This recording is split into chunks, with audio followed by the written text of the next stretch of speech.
Please take your Bibles with me this morning. And if you would, please stand with me for this morning's reading. I'll be reading from Exodus chapter 20, verses 1 through 6. Exodus chapter 20, verses 1 through 6. That's on page 61 if you're using one of the Pew Bibles.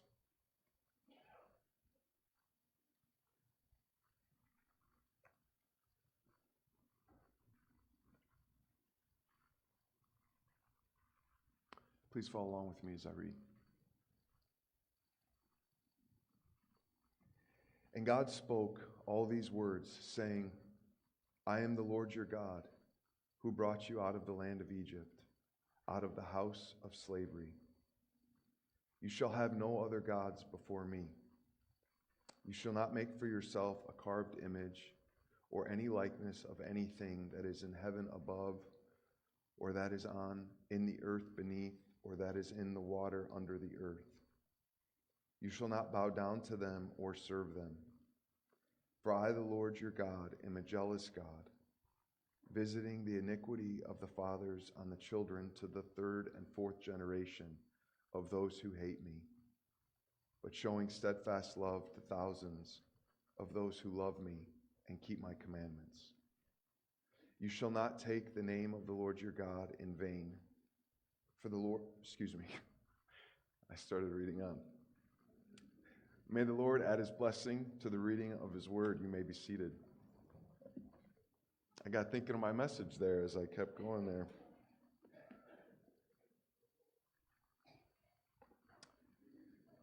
So this is our second study in this particular commandment, which happens to be the second.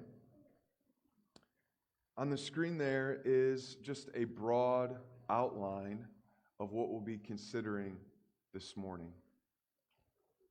And the first subtitle of the message, Images of God, is this: Many-worded word. Our propensity and its subtleness. And what this is in reference to is the fact that the second commandment in Exodus 20 is given the greatest amount of Hebrew words than any of the other 10 commandments or other 9 commandments. The reason I say many-worded word is because that's what the Old Testament calls the 10 commandments. I've shared that with you before, that they call them the 10 words versus the 10 commandments. So many-worded word. The second commandment has the greatest amount of Hebrew words than any of the other commandments. Now, when you get to the book of Deuteronomy and Moses is retelling the 10 commandments, you'll find that he gives greater articulation to the Sabbath commandment than any other in his retelling of it. But from God's mouth, he gives the majority of the words to this commandment.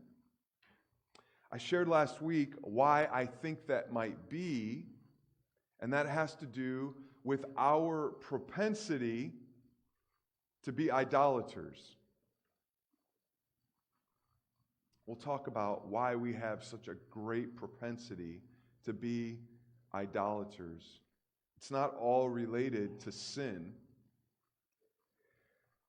I shared from Exodus 20, verse 4, what God says in him articulating this command. He says that you shouldn't carve or have anything in the likeness of, and then he goes on to say, anything that is in heaven above, that is on earth beneath, or water under the earth. So he essentially covers every imaginable sphere that you should not make an idol of in anything above, here, or below.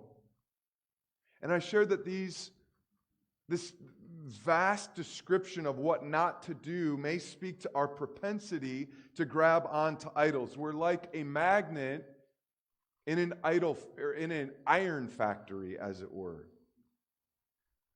We're prone to latch on to anything and everything that suits our fancy. And a magnet in an iron factory is a very fitting one, and here's why. And this is where I said a second ago that our propensity towards idolatry is, of course, sinful, but there's a part of it that is simply the way God made us that has, because of sin, gone rogue. And that is that your and my most basic elements that compose who we are imaging qualities. We were created to be reflectors. That's just like birds fly and fish swim, we image. It's what we do. It's how we're made. Now, that's a natural God-given quality. It's our most basic quality of all things. I mean, more natural than throwing a baseball for baseball players or writing a book for writers. More natural than breathing is us imaging. It's our most basic element as images of God. So imaging is what comes most naturally to us. Just like a chameleon, images his surroundings, so we are images. That's what we are. It's who we are. Our most intrinsic quality is the fact that we image. That's how God made us. It's what He called us right at the very beginning, even before He created us. So it is our vast, grand intent, purposeful intent. Now, when you put sin in the mix, that's where a perfectly good quality of imaging gets just totally messed up. And that's where we become idolaters of anything in heaven, on earth, beneath the earth. When sin mingles with that imaging quality in us, we go rogue quickly. Hence, all of the words given to this commandment. Further, this commandment is probably so exhaustive due to the subtleness of idolatry. The subtleness of idolatry. See, the danger about the subtleness of idolatry is it very seemingly innocently moves us from this incredible purpose that God gave us. It's really the first thing that Satan attacks when he comes into the garden. He wants God's image bearers to reflect themselves versus God. So he slips in to disrupt the purpose of our existence and have Adam and Eve start looking a lot like Adam and Eve, which they do in their nakedness. They're just empty vessels. They have no glory whatsoever apart from God, and that's what he wants. He wants God's glory to be stripped, but idolatry is very, very subtle, as we find throughout the Scriptures. Satan embodied the snake, the most crafty animal in God's kingdom. And we find that idolatry throughout the Scriptures is just as crafty, just as subtle. Let me start with talking about idolaters who are not subtle in their idolatry. Can I start there? And then I'll get to you folks, because you're subtle. But let's talk about people who aren't subtle in their idolatry. Those people are like our little Abraham. Abraham is not subtle in his idolatry. We kind of actually like that about kids his age, that they're very upfront about their idolatry. There's no subtlety in it at all. Now, there are urges that Abe has that are not idolatrous. He has an urge to go number 2. That's not idolatrous, but you know the moment he needs to because his face starts to redden. It doesn't matter how many people are around. We all know Abe's got to go number 2. That's what's happening right now. When Abe gets tired, he picks up his nanai, he finds his passy, and he comes to either Becky or me, and then the other one gets jealous, whichever one he goes to, and he snuggles with us. Or he'll just lay right down on the ground and fall asleep, given maybe to the busyness of Becky and I. It's not idolatry at all. Neither one is, but it speaks to the fact that when he has an urge, whether that's to go to the bathroom or go to sleep, you know it right at the beginning. Those are not idolatrous urges, but let's get into the idolatrous urges of Abe. We remember the day when he began to realize that there was a difference between plain Cheerios and donuts. Up until that point, he ate plain Cheerios, not even the Honey Nut, just the plain, and he was perfectly satisfied.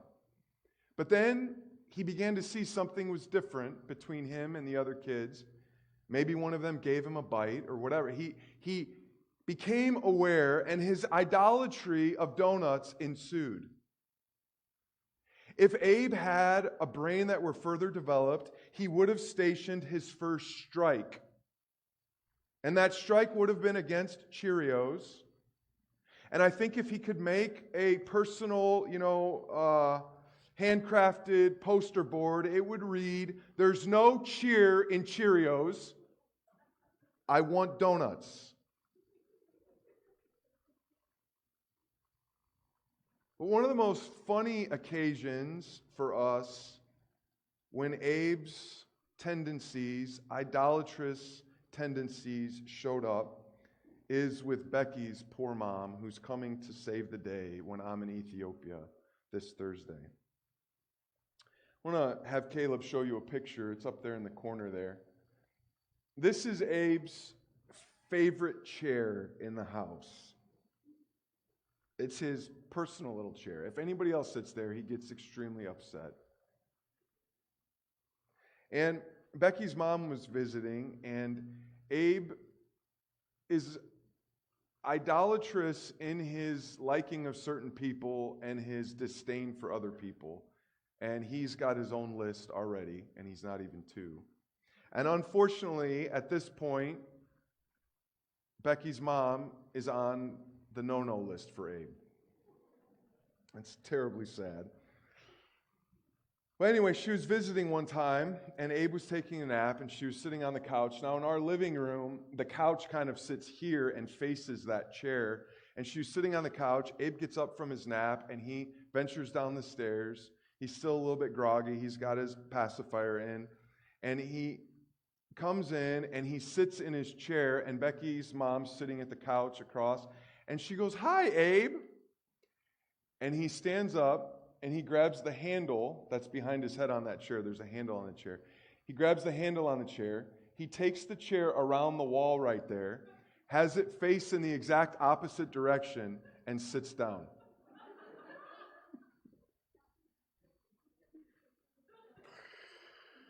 It was incredibly funny. Now, the reason that we laughed, the reason you're laughing, I hope, is not because you find idolatry humorous. It's not. It's wicked. It's the second commandment, second word that's given the most attention.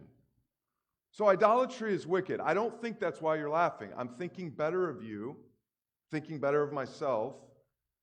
And what we're laughing at is actually a good quality as far as it goes. And what that is that Abe's idolatry at this point in his life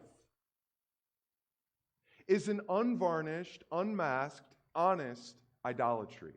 In other words, the only measure of goodness about Abe's idolatry is that it's honest.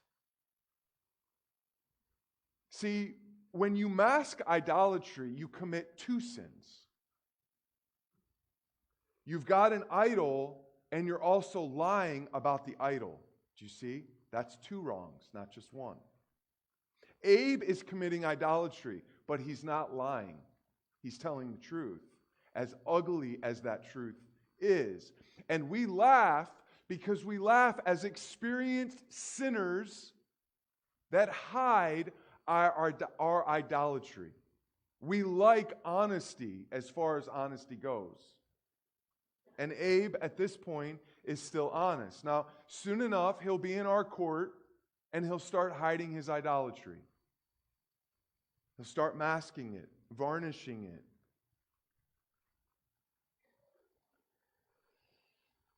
You see, it's a subtle thing, idolatry.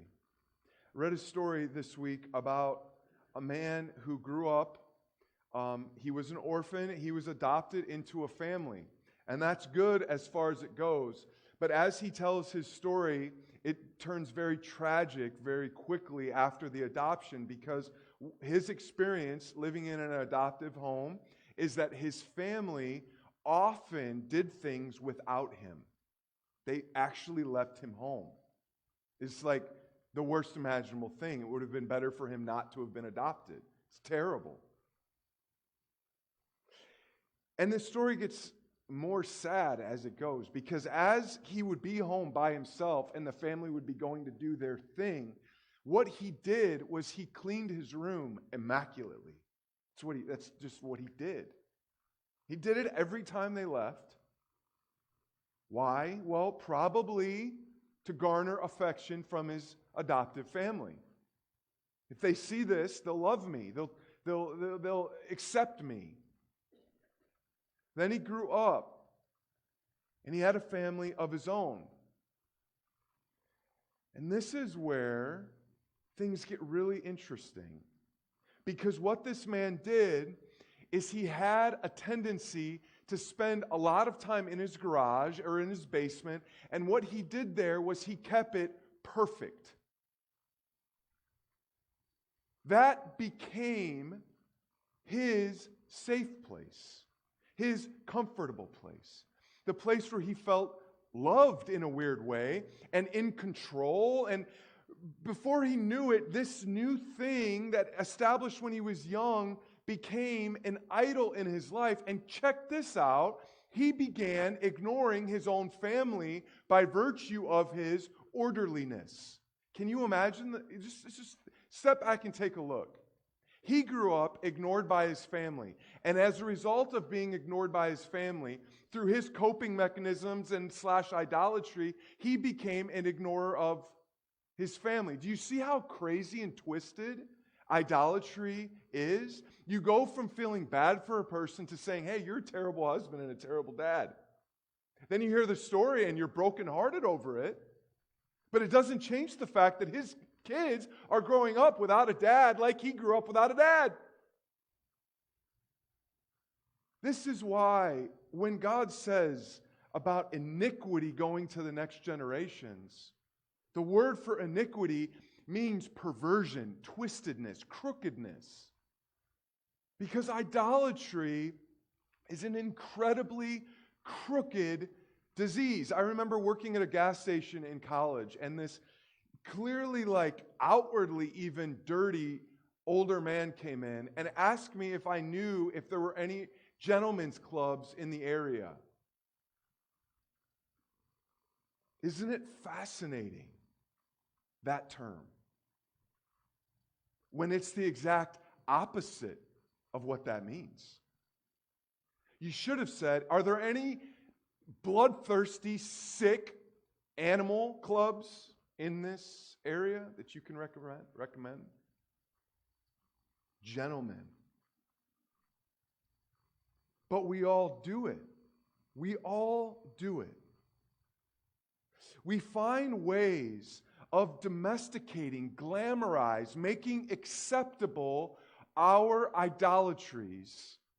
We're unbelievably good at it. In fact, when people stop accepting our idols, we turn against them, so that we can keep our own school of prophets that accept and say, yeah, this is great. Maybe they share the idol in some way, some fashion, some form. So we're all good with each other and our idols. Maybe perhaps more than any other place that idols hide out, not being revealed for what they are, is with the subtlety of what we call love. Now, I want to state from the outset, I'm incredibly indebted to a man named Norm Wakefield. The majority of what you're going to hear are his findings. He's written a book called Equipped to Love, but then it got rewritten into Live to Love. And I can't recommend the book enough. I ordered the new rewritten edition this week, and I went to order it, and it was, goes to the box where you put your financials in, and it said 0.00. This book has been donated. It's free. You can order this book. As far as someone's donated it, it's free. You could go to Live to Love, find it, order the book. I highly recommend it. But Norm spends a lot of time looking into this concept we call love.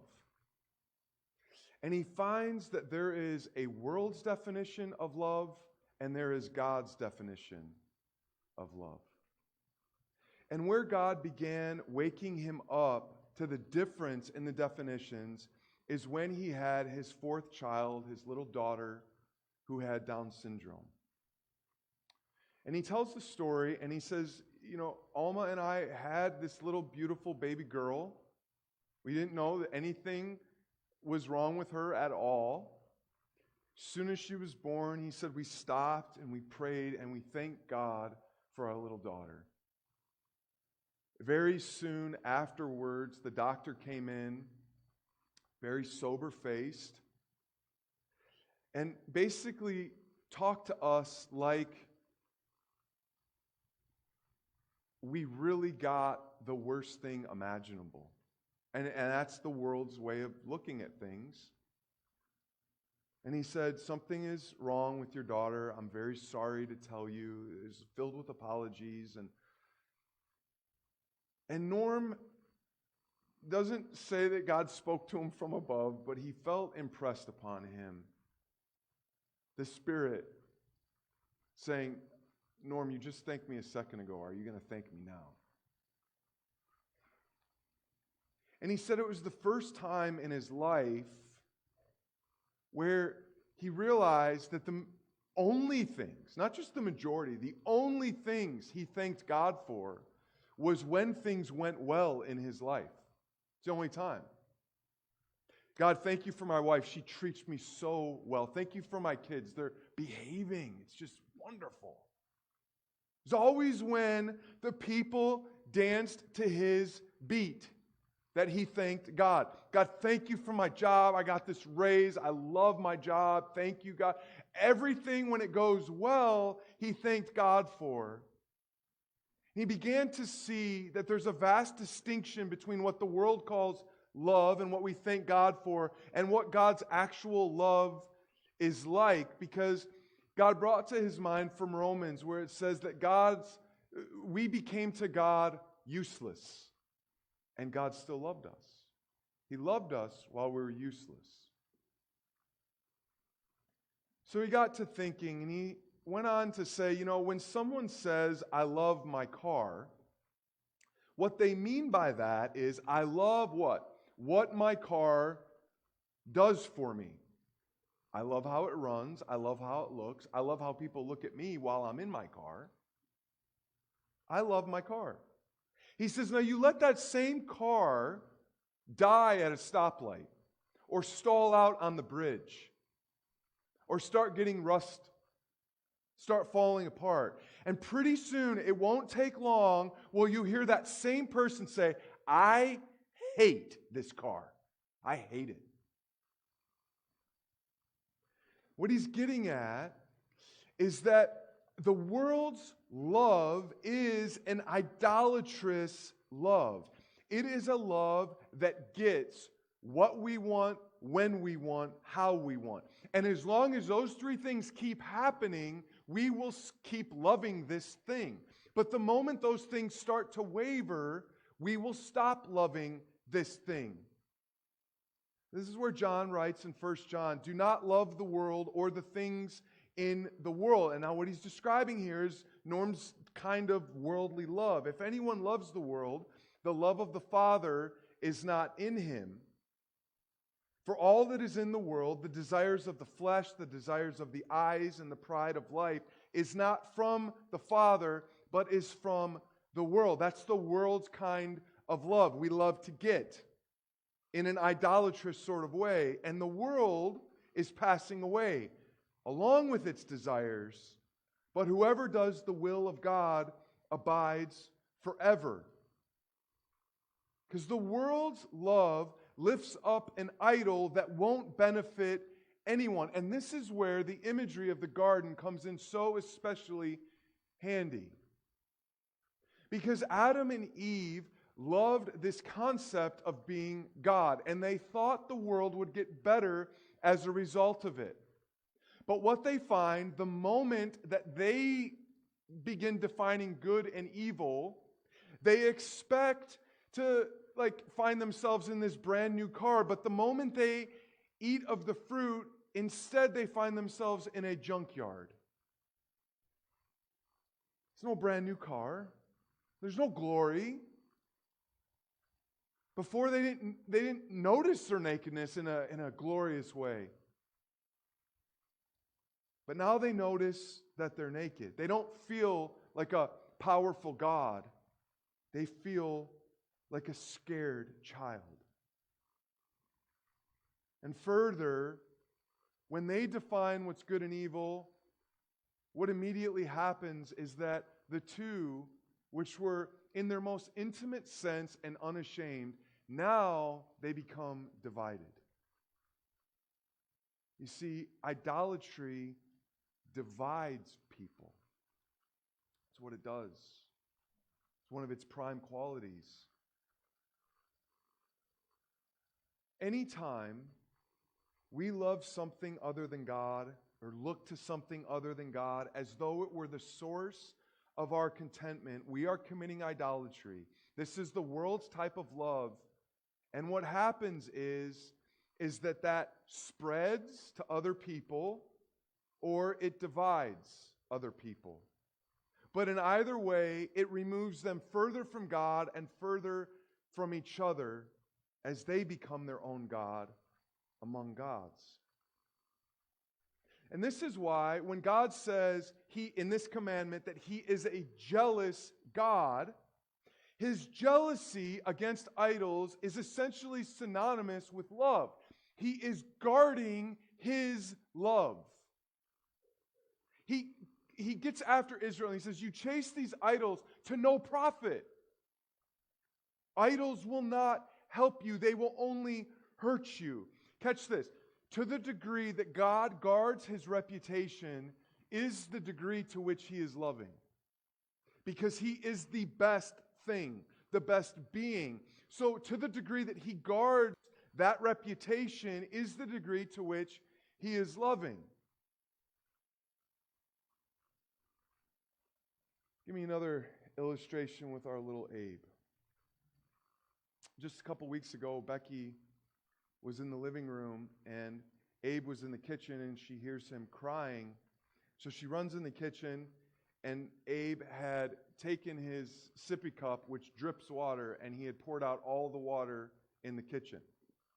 And then he slipped on it and fell. So he's crying. So he's drenched in water. So Becky comes, she takes his clothes off, puts him in the other room in his diaper, and she goes to get a towel to clean up, to dry the floor.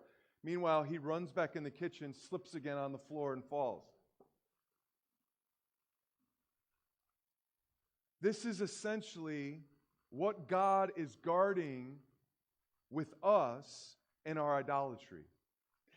Him guarding His reputation is not just righteous because He is dogmatically the best being in the universe, the most loving. That's righteous. It's also loving. Because idolatry destroys us. It hurts us. We bang our head on the floor. Proverbs will say, a man returning to his sin is like a dog returning to its vomit. These are the pictures that the Bible gives for us going back to our idolatry. So God's jealousy is not I need this, I need this, I need this. No, it is you need this, you need this, you need this, and I will fight any intruders because they will destroy you along with tarnishing what is true and right and holy and just. It's fascinating. Pastor Brian Bill from Edgewood points out that there is a potential in this commandment progression in the idolatry. You notice that the commandment starts with don't make or fashion an idol, and then it goes into don't bow down to the idol, and then the next thing is and don't serve the idol. So it starts with making, then you're bowing down to it, and then you're under it. You're serving it. So God is guarding us from that when He gives us this command. Chasing that which cannot profit. And not only can it not profit us, but idolatry has a way of spreading. We are images. We're around images. And when our images that are close to us as an image near them, they can begin to pick up what we are imaging in the idolatry, just like that story of the man that grew up. He didn't image it in the same way that his adoptive parents did, but he imaged it nonetheless. Idolatry spreads. And as it spreads, it destroys. This is why James will say, where jealousy and selfish ambition exist, there will be disorder and every vile practice. Contrast that with what Paul says about love, which is, above all these, put on love, which binds everything together in perfect harmony. Love bears all things, believes all things, hopes all things, endures all things. You see, we were made not to project us like Adam and Eve projected themselves. We were made to project God. This is the concept that's behind God allowing Israel to stay in the land when they follow Him and image Him forth and blessing them, or taking them out of the land when they stop mirroring Him and they begin to distort His image. God loves to bless and lift up and extend the ministry and the responsibilities of those who look like Him because they're benefiting people. But on the flip side, if someone doesn't look like Him, He squelches it. Now, let's get into the fascinating phrase that troubles a lot of people, and a lot of commentators interpret different ways, which is, for those that hate me, I will visit the iniquity of them to the third and fourth generation. Let me comment on this briefly, because it seems as though God is perpetuating the sin of idolatry when it goes to the third and fourth generation. Let me stop a second, because I misquoted something a second ago. I want to make 2 points here. The first point is this. He says, visiting the iniquity or the twistedness, the pervertedness, the distortedness, the crookedness of the what? Fathers. I said those. I generalized it. But he actually says, visiting the iniquity of the fathers. Let's say that together. Visiting the iniquity of the fathers. Fathers, feel this. See your grandkids and your great-grandkids. See them now. You'll be dead and gone. You see them. What you're doing right now is feeding into their souls. You've got to see them. You've got to feel this weight that your decisions, no matter how isolated they feel, are profoundly affecting those closest to you. The pictures you'll put on your fridge. This is such a vast warning of God. People say, man, how can God do that? It's so unjust for Him to bring this out on the third and fourth generation. Listen, he's telling you it before he does it. You cannot be an image of God and not affect other image bearers. It's the way the system works. But you know about it before he does it. So praise him for it and fear and start doing what's right so that this doesn't happen. Fathers,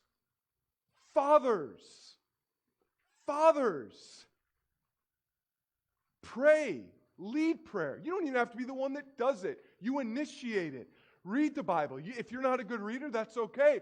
Your wife might be, or one of your kids might be. Initiate it. It's the initiation.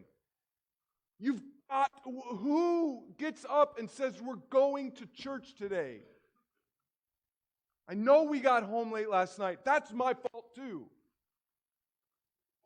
Because I should be preparing on Saturday for Sunday. Listen, this is the deal. No matter what you're chasing, if it's not God, it will destroy you and your kids and their kids and their kids. This is an extreme wake-up call. Don't abdicate your position. Listen, if your marriage is at a place that your wife doesn't want to come with you to church, you get up and you go to church. It's got to start with you. It's got to start with you. That's it. Now, how can it be loving for God to carry the sin onto the third and fourth generation? Because I wholeheartedly believe that it is loving for him to do this. It's extremely loving for him to carry this on to the third and fourth generation. And here's why. We see it right from the beginning in the book of Genesis, where Cain's genealogy is compared and contrasted with Seth's genealogy. Cain killed Abel, so there's no Abel. There's only Seth, the third born. And these two genealogies are contrasted, and they're contrasted in a very interesting way. Cain has two descendants that go by two names, that Seth has two descendants that go by the same names. So as you look at the two lists of Cain's descendants and Seth's descendants, you'll find that there are two names that stand out in each genealogy that are the same names. Those two names are Enoch and Lamech. Cain has descendants that go by Enoch and Lamech, and Seth has descendants that go by Enoch and Lamech. They're basically on the same page in your Bibles. So the narrator expects you to see that, and they're very notable in each genealogy, so he expects us not to be lazy readers and to read that and to catch it and to ponder and chew on it. So let's talk about first Cain's two descendants, Enoch and Lamech, that are notable. The reason Enoch is notable in Cain's genealogy is that it's Cain's actual son, but it's not just Cain's son. Cain goes out and builds a city after he has a son named Enoch, and he names the city after his son Enoch, which you just got done reading that God created man and woman as his own images. And Cain then goes and builds a city, not after God's name, but after his own son's name. And you'll find that all the people that do that sort of thing, it's not pleasant. It's not good. They're idolatrous people. So Cain has an idol of his own son whose name is Enoch. But as the genealogy goes down, you're introduced to a second descendant of Cain. Further on down the list, his name is Lamech. Lamech is one of the most detestable people in the Bible. And this is just a quick little quote from Lamech. Lamech said to his wives, already red flags are going off, sirens are going off, because God created man and woman. Man leaves his father and mother, cleaves to his wife, they become one flesh. Lamech's already talking to two women here. So he's got two wives, Ada and Zillah. Hear my voice. So he's a boisterous, arrogant sort of guy. Hear my voice, you wives of Lamech. Listen to what I say. I have killed a man for wounding me, a young man for striking me. If Cain's revenge is sevenfold, then Lamech's is 77-fold. He's a sick, twisted, idolatrous, ugly, arrogant, boisterous human being that you wouldn't want to be anywhere near. And he's connected to Cain. Now, you go to Seth's descendants. And what we know about Seth is that his first son's name is Enosh. Enosh is the Hebrew word for man, but it's the word for man that surfaces in man's frailty, his mortality, his finiteness, his weakness. So when the Psalms get into what is man, they use Enosh because it's a small name for man. So in other words, he names his first son small, essentially, weak, frail, mortal, is essentially what he names him. So you get this idea from Seth, not this big-chested, beat-my-chest sort of guy, more Pastor Alex in Sermon on the Mount, blessed are the poor in spirit. That's Seth. He names his first son Enosh. But it goes on and it says that in that day, not just Seth, it says people began calling on the name of the Lord, which seems to suggest that Seth had an influence on people to call upon the name of the Lord in his proper understanding of who he was as a weak person. But then it goes on. Seth has two descendants that go by the two same names as Cain's. One is Enoch. What do we know about Enoch? And when I say Enoch, you probably thought of Seth's Enoch, not Cain's.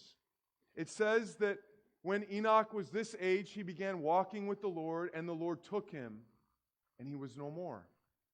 So Seth's Enoch is one of the two people in the entire Bible that go to be with God without experiencing death.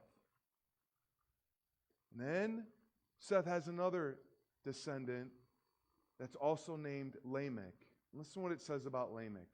When Lamech had lived 182 years, he fathered a son and called his name Noah, saying, out of the ground that the Lord has cursed, this one shall bring us relief, rest from our work, and from the painful toil of our hands. You see the contrast between the two Lamechs, between the two Enochs? You see, why does God carry on the sin to the third and fourth generation? To let the seed that was in the father flower. So the whole world can see and smell the stench and say, I don't want any part of that. Do you see how that turned out? Keep me away. Those who sow to the wind will reap what? The whirlwind. It's a small thing that in God's mercy becomes big so the whole world can look at the spectacle and say, keep me away from that. I want no part of it. But God does something else. 26 in Exodus. He shows steadfast love to thousands of those who love me and keep my commandments. So he allows evil to flower a little bit so that the world can see how ugly it is to the third and fourth generation. But when it comes to someone who loves him and keeps his commandments, he grows that to be the size of the tallest tower on the place of the earth so that the world can see, now that is something I want to model my family and my life after. So why is this loving? God is helping idolatry come to an end and allowing it to flower to its fullness, but only to the third and fourth generation. So friends, if we're not going to be idolaters, what is the solvent of idolatry? How do we get away from idolatry? And the answer is at this table. Idolatry's solvent is what God started the Ten Commandments with. And God spoke all these words, saying, I am the Lord your God, who brought you out of the land of Egypt, out of the house of slavery. What's he doing? He's prefacing all of what he's about to say as with, you know me. You know my heart. My heart is for your good. My heart is bleeding with love. My heart is a heart that comes down, that hears your cries, and comes down to rescue you. So don't go after any other gods. I'm the only one that can rescue, and I have a heart that's dispositioned to rescue. And if that isn't clear enough, I will send my own son to rescue you, not just out of an abusive land situation, but out of an eternity of separation from me, which is what every idolater that goes to his or her deathbed in idolatry deserves. It is a fitting punishment. They've chosen a godless life. I will give them a godless eternity. But why would you live a godless life when there's a God who comes down and rescues out of physical slavery, and even way more above and beyond rescues you out of spiritual slavery and captivity? It's in getting to know that God that the Apostle Paul can say, what we proclaim is not ourselves. He's not Adam and Eve proclaiming himself and his way or the highway. No, what we proclaim is not ourselves, but Jesus Christ as Lord, with ourselves as your servants for Jesus' sake. In other words, we've met love itself in the face of Christ. And we want to live in that love and to bring that love to you. See, one of the things that Norm Wakefield goes into is the potentiality of wrongful salvation. That if you go to God only for what he can do for you, this is what the Apostle John comes out and says. Let me read it to you. Beloved, let us love one another, for love is from God, and whoever loves has been born of God and knows God. Anyone who does not love does not know God, because God is love. So, if you've been introduced to God, and you truly know God, then you will live like him. You will go to rescue other people in the way that you've been rescued, because God's love is a rescuing sort of love. It is a bending down to help the disobedient sort of love. God's love, catch this, gets by giving. John Piper puts it, love's joy is found or arrived at in another's joy. Love's joy is found or arrived at in another's joy. And God's love is most notably found and exhibited at the cross in his Son, Jesus Christ. He came not to be served, but to serve, and lay his life down as a ransom for many. So friends, how do we avoid being idolaters? We immerse ourselves in God's love and look for every single opportunity to be a furtherance of that love. That's it. Imaging God is love. So whatever happens, whether it's good or bad, we say, God, thank you for allowing me to experience your love more deeply right now. In the car that it used to be an idol, and now I'm stuck on the bridge and everybody's honking and swearing at me. Thank you for uprooting the idol of my car and pushing me to you. And now, God, I'm asking you to show me out of this situation in a way that makes me rely on you forever in the future. And help me in this situation to extend grace and love to the people behind me that want to throw me off the bridge right now. Because what John says in John chapter 14 to 16 is, when someone obeys God's commandments and loves other people, it says that God comes and makes his home in him. So God is not truly at home in you unless his love is flowing through you. Otherwise, it's just head knowledge. God's truly at home with you when you love. That's what's happening.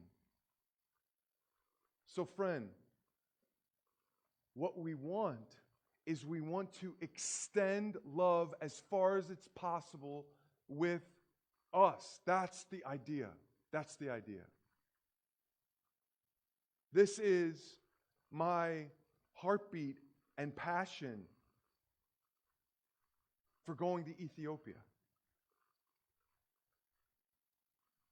I've been praying for these pastors. I want them to know this love that I've, by God's grace, discovered in the Pentateuch. I want them to know that. I've been rehearsing. I don't like flying. It's not a big deal, but I don't like it. I don't like being in a thing thousands of feet above the ground made of parts, none of which fly. And that's not original with me. I read that somewhere, but I don't like that. But I'll tell you, I've started rehearsing what I'm going to say if the plane is headed to the ground. What I'm going to stand up and scream. I'm trying to memorize it so I can say it in a panic. So that everybody, before they meet their fate, has an opportunity to hear the gospel. It's what we were made for. We were made to love, not with our love, with God's love. That's what we were made for. And so we go to God in our emptiness and brokenness and say, God, I have no idea how I'm going to love my spouse in this situation. I have no idea how I'm going to love my kids. I have no idea how I'm going to love this coworker. I have no idea how I'm going to love this person. But you do. And I'm coming to you with unceasing prayer to help me love like you love. That's what it's about every moment of every day. I want to close by saying, friends, we are images. It's the most core to our identity, which means that at every waking moment, even in your dreams, you are imaging something. Every waking moment. And we know that. I remember taking the kids to school one day, and one of them said, Dad, you look like you're upset about something. What am I doing? I'm doing what we're all doing right now. I'm imaging something. I was imaging something, and it was actually true. So we are images all the time.